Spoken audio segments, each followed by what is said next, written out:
Hi friends, welcome to my channel. ఈరోజు చేప తలకాయ పులుసు చేయడం ఎలానో చూద్దాం. ముందుగా చేప ముక్కల్ని బాగా కడిగేసుకొని తగినంత ఉప్పు, పసుపు, కారము, గరం మసాలా, నెక్స్ట్ ఆయిల్ కూడా వేసేసుకొని ఈ మసాలా అంతా ముక్కలకి పట్టేటట్టు బాగా కలిపేసుకోవాలి.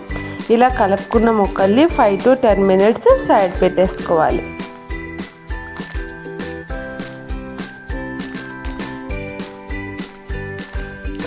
నెక్స్ట్ ఒక బౌల్ తీసేసుకొని బాగా హీట్ ఎక్కినాక ఆయిల్ వేసి అందులో ఆవాలు, జీలకర్ర, మినప్పప్పు, ఆనియన్, పచ్చిమిర్చి వేసుకొని బాగా ఫ్రై అయినాక టమాటో పేస్ట్ని వేసేసుకోవాలి.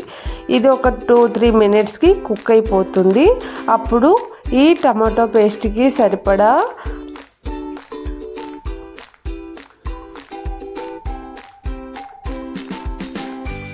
ఉప్పు, పసుపు, కారం, గరం మసాలా, నెక్స్ట్ అల్లం వెల్లుల్లి పేస్ట్ నేను తాలింపులో వేయడం మర్చిపోయాను, పర్వాలేదు ఇప్పుడు కూడా వేసేసుకోవచ్చు. ఇవన్నీ వేసుకున్నాక బాగా కలిపేసుకొని పచ్చివాసన పోయేంత వరకు ఫ్రై చేసుకోవాలి.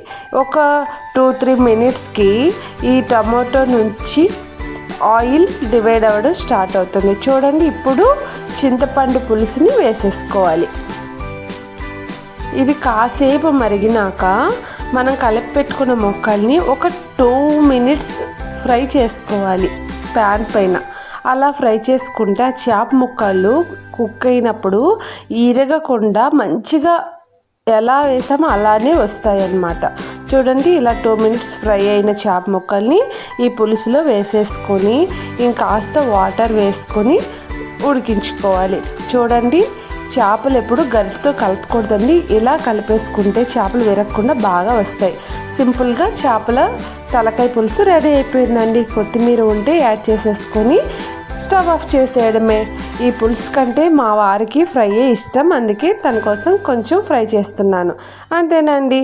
నచ్చితే లైక్ చేయండి, షేర్ చేయండి, subscribe my channel. Love you all. Bye.